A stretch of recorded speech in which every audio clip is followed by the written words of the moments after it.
Gukuyoire kieha tondu itoi cia Al-Shabab citikumenyekanaga kana cirio muoyo na ni andu aigana mekunyitetwo migwate. No ithaa ria thaa 3:30 waiguika nduthuki nene na yakira.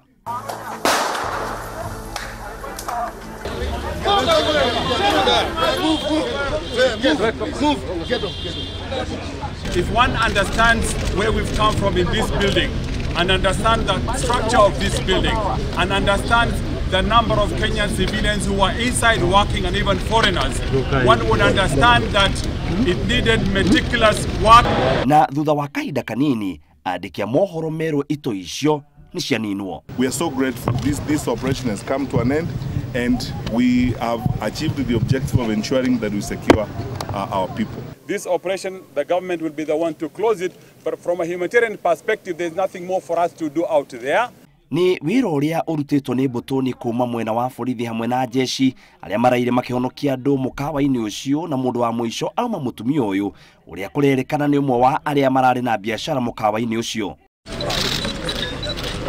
Borithi kuma honge cia GSU a ruhonge rwa wathani maabitha a uthuthuria na mbiraru nio matongoririe wira wa kuruta makiria ma andu 50 gugikio muthi na kunina kaimana ito icio. I've gotten out over 700 people out of that place. One would have to go in to understand and imagine what it took to get there. This operation has now come to an end in phase 1. We are moving now to phase 2, which is handling the criminal aspects of this situation. The Director of Criminal Investigations, Mr. Kinoti, takes over from here. Thutha wa hikahikano ya makiria ma mathaa 18 thigari cikiuma guku itoi ithathatu ni cikuragitwo noho akenya 14 moragwo na makiria ma 20 magurario.